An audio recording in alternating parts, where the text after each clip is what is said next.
So for this next reading, it's by Kierkegaard, or Kierkegaard, I don't really know how to say it, but it's for Upbuilding Discourses, and he believed that he believes a couple of things regarding religion, and this is something that he believed was something that he wanted to make aware of the religious, the essentially Christian. Now, I myself am not a religious person, but I thought that I, as one of his readers, should read this aloud as he intended. So yeah, and I just would feel odd if I didn't record it because I don't know, I just didn't want to read this aloud without recording it. So here's the preface, and just before that, there's a couple of things that Howard Hong and Edna Hong had written before this. I'm not going to read it all, but what he kind of wanted to put into play was that he didn't want to preach because he didn't claim to be a teacher. He just wanted to find someone to be able to read his work. So here's the preface. Although this little book, which is called Discourses, not sermons, because its author does not have authority to preach, Upbuilding Discourses, not discourses for upbuilding, because the speaker by no means claims to be a teacher, is once again going out into the world. It is even less fearful of drawing any impeding attention to itself than it was the first time it started on the journey. It hopes rather that because of the repetition, the passersby will scarcely notice it, or if at all, only to let it shift for itself. Just as a messenger now and then goes his routine way at set times, and soon is a familiar sight, so familiarly that the passerby scarcely sees him, does not turn to look after him. In the same way, this little book goes out like a messenger, but not like a messenger who comes back again. It seeks that single individual whom I, with joy and gratitude, call my reader, in order to pay him a visit, indeed, to stay with him, because one goes to the person one loves, makes one's home with him, and remains with him if this is allowed. That is, as soon as he has received it, then it has ceased to be. It is nothing for itself and by itself, but all that it is only for him and by him. And although the trail always leads ahead to my reader, not back, and although the previous messenger never returns home, and although the one who sends him never discovers anything about his fate, the next messenger nevertheless goes intrepidly through death to life, cheerfully goes its way in order to disappear, happy never to return home again, and this is precisely the joy of him who sends it, who continually comes to his reader only to bid him farewell, and now bids him farewell for the last time. Copenhagen, Denmark, August 9th, 1844. SK, which I'm assuming is, I might be saying this incorrectly, but Søren Kierkegaard. Again, this is just me reading it. I'm probably not going to share his views. Now, the first section is titled, "To Need God is a Human Being's Highest Perfection." A person needs only a little in order to live, and needs that little only a little while. This is a high-minded proverb that is worthy of being received and understood as it wants to be understood. It is too earnest of being received and understood as it wants to be understood. It is too earnest to want to be admired as a beautiful expression or an elegant locution. As such, it is thoughtlessly used at times. One calls it out to the needy person, perhaps in order to console him in passing, perhaps also just to have something to say. One says it to oneself, even on a lucky day. Since the human heart is very deceitful, is all too eager to take high-mindedness in vain, and is proud of needing only a little while using much. One says it to oneself on a day of need and hurries ahead to welcome oneself admiringly at the goal when one has accomplished something glorious. But one is as little served thereby as the proverb is. Needs only a little, the proverb said. But to know that a person needs only a little without knowing for sure at any moment that he can obtain the little he needs. Anyone who can bear this needs only a little he does not even need. This does, after all, amount to something. To know that this little is secure.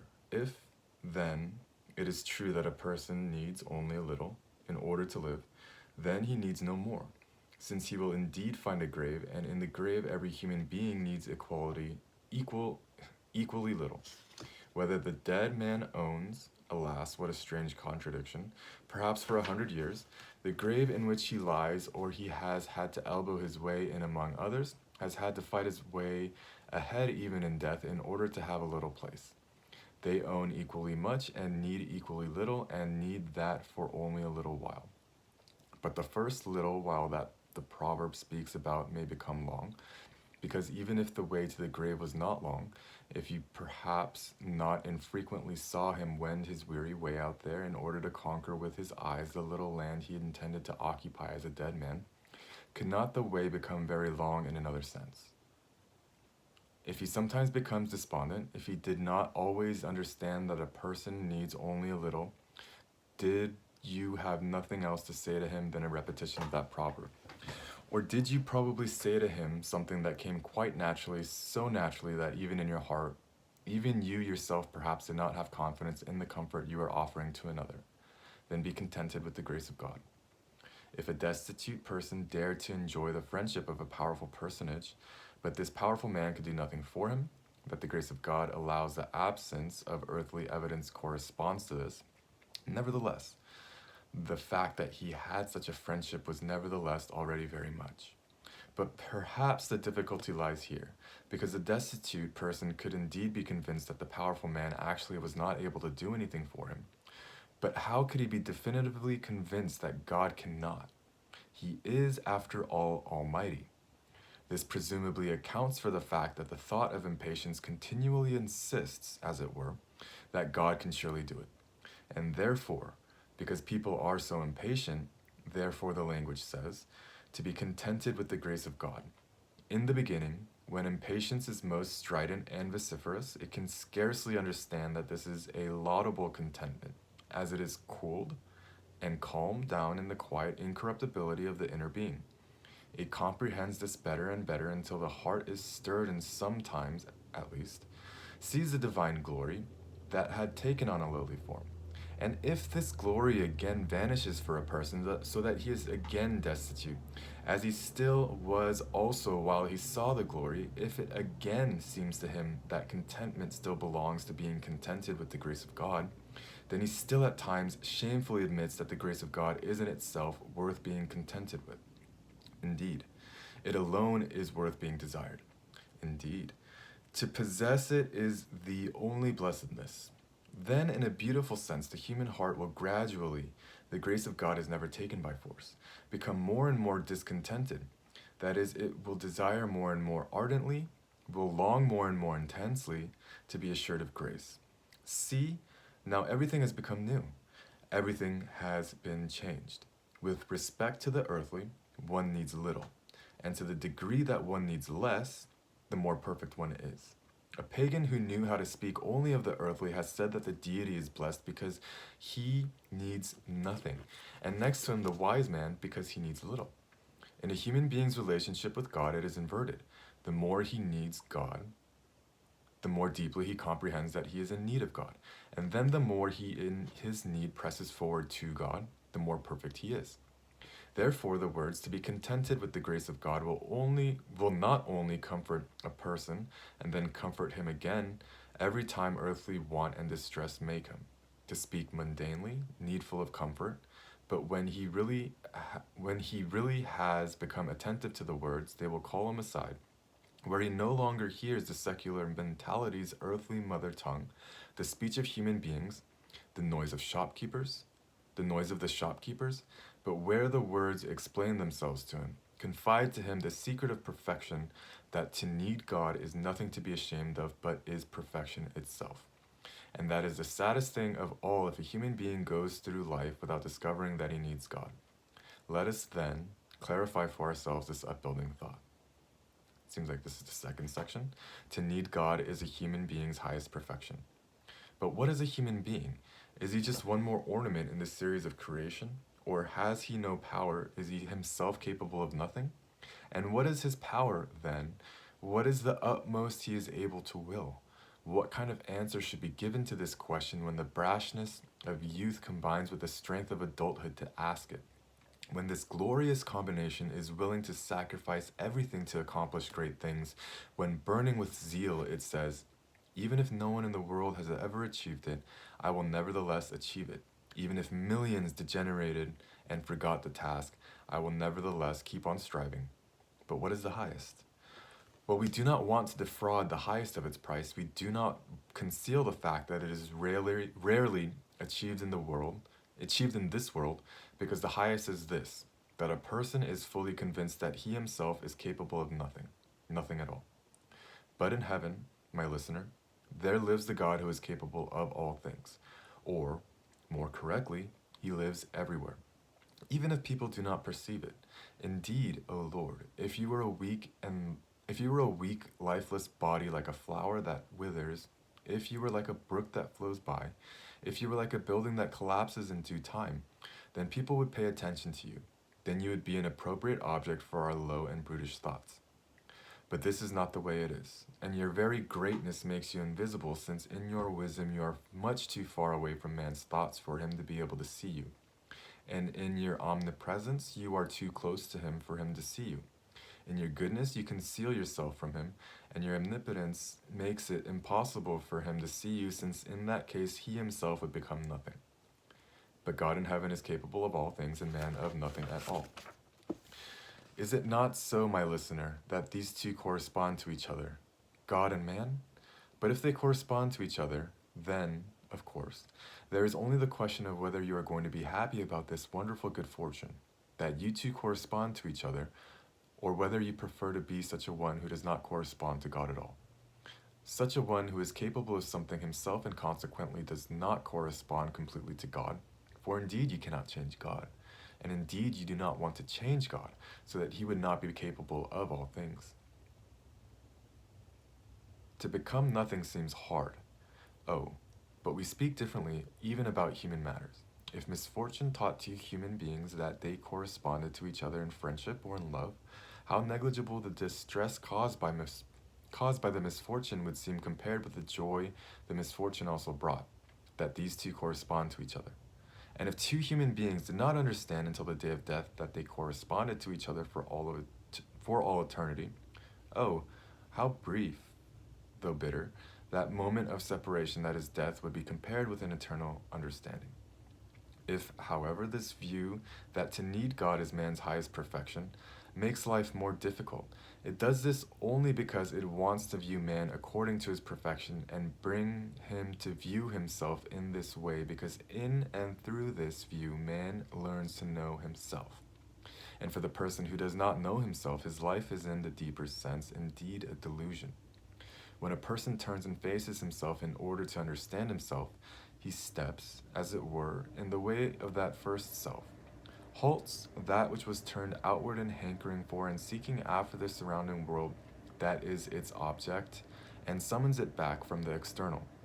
In order to prompt the first self to this withdrawal, the deeper self lets the surrounding world remain what it is, remain dubious.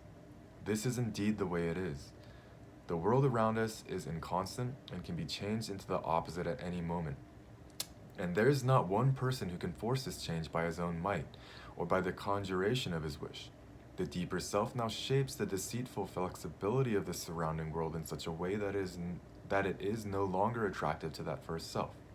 Then the first self either must proceed to kill the deeper self, to render it forgotten, whereby the whole matter is given up, or it must admit that the deeper self is right, because to want to predicate constancy of something that continually changes is indeed a contradiction, and as soon as one confesses that it changes, it can, of course, change in that same moment.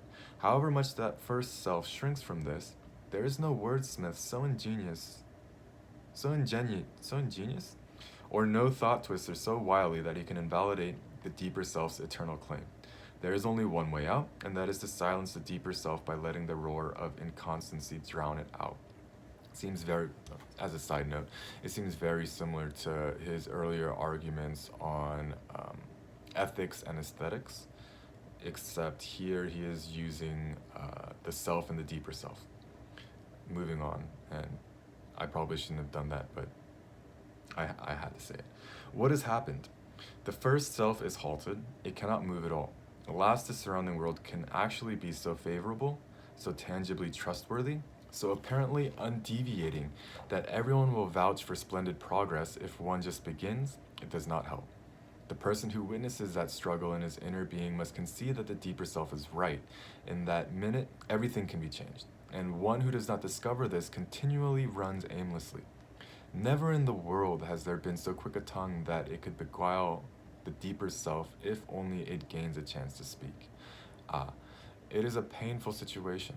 The first self sits and looks at all the beckoning fruits, and it is indeed so clear that if one just makes a move, everything will succeed, as everyone will admit. But the deeper self sits there as earnest and thoughtful as the physician at the bedside of the sick, yet also with transfigured gentleness, because it knows that this sickness is not unto death, but unto life. Now the first self has a specific craving. It is conscious of possessing the conditions, the surrounding world as it understands it, is as favorable as possible. They are just waiting for each other, as it were, the happy self and the favors of fortune. Oh, what a pleasant life. But the deeper self does not give ground, does not haggle, does not give its consent, does not compromise. It merely says, even in this moment, everything can be changed. Yet people come to the aid of that first self with the explanation. They call to him. They explain that this is the way it goes in life, and that there are some people who are fortunate and are supposed to enjoy life, and that he is one of them. Then the heart beats fast. He wants to be off. That a child who has a strict father must stay at home is something one must submit to, because the father is indeed stronger. But the first self is certainly no child, and the deeper self, after all, is himself, and yet it seems stricter than the strictest father, tolerating no wheedling, speaking candidly or not speaking at all. Then there is danger afoot, both of them.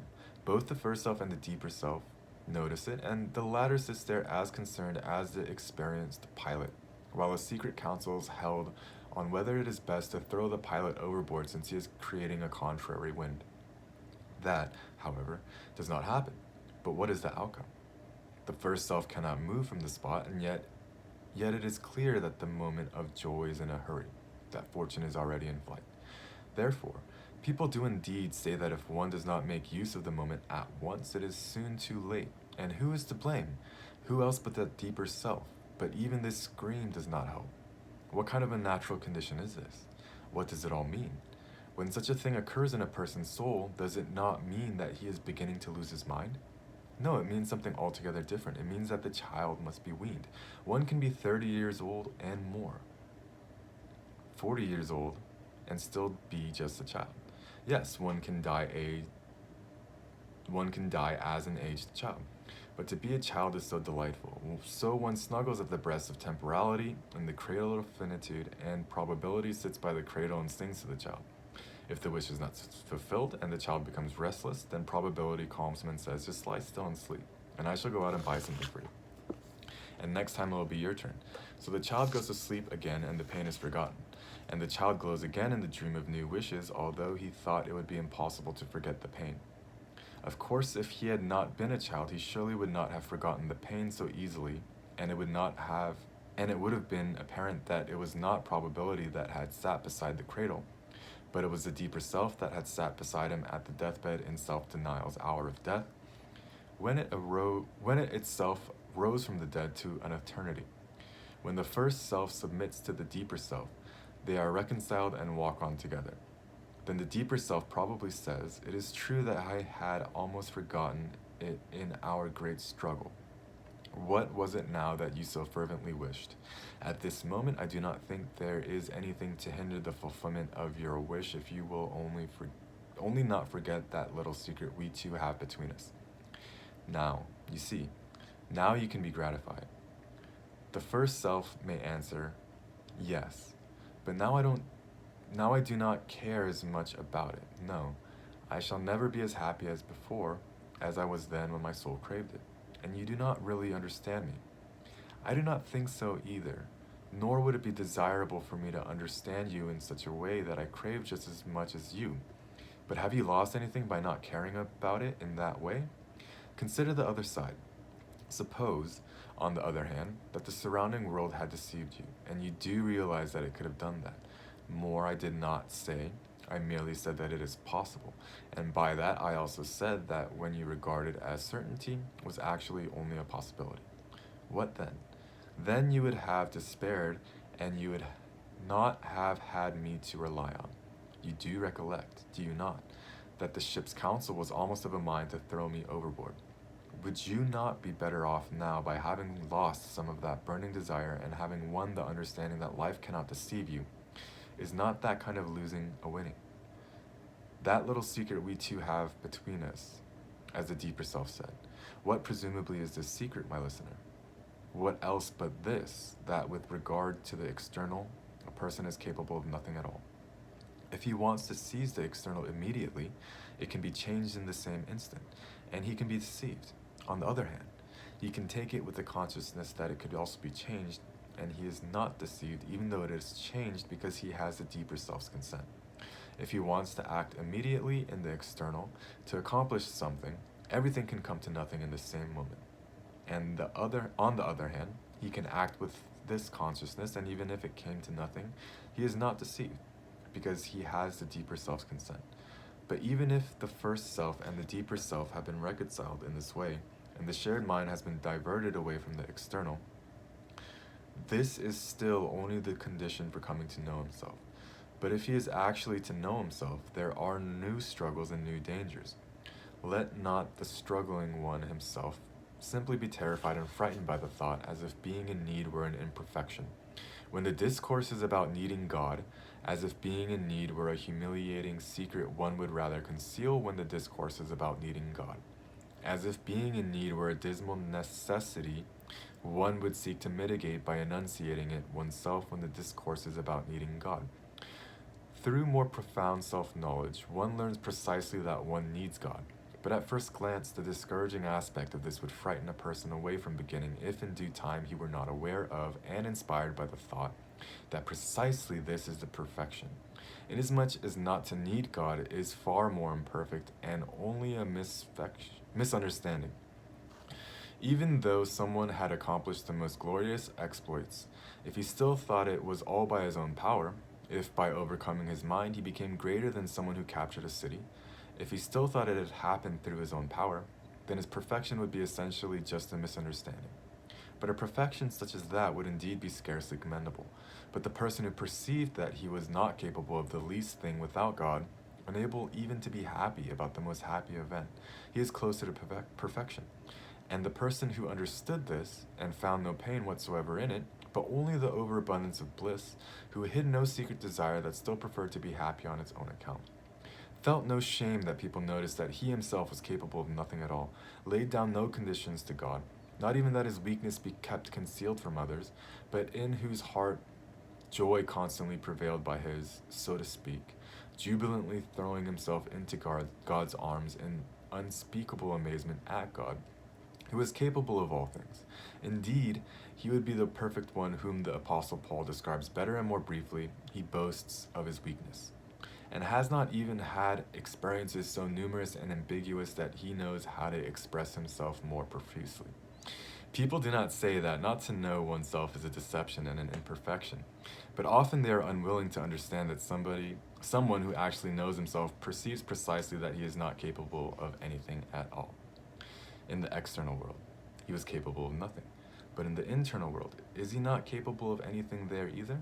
If a capability is actually to be a capability, it must have opposition. Because if it has no opposition, then it is either all-powerful or something imaginary. But if he is supposed to have opposition, from whence is it supposed to come? In the internal world, the opposition can come only from himself. Then he struggles with himself in the internal world, not as previously where the deeper self struggled with the first self to prevent it from being occupied with the external. If a person does not discover this conflict, his understanding is faulty, and consequently his life is imperfect. But if he does discover it, then he will once again understand that he himself is capable of nothing at all. It seems odd that this is what a person is supposed to learn from himself. Then why praise self-knowledge?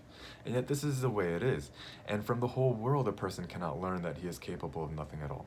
Even if the whole world united to crush and annihilate the weakest, he nevertheless could still continually preserve a very faint idea that he himself was capable of something under other circumstances when the superior power was not as great. That he is capable of nothing at all, he can discover only by himself, and whether he is victorious over the whole world or trips over a straw.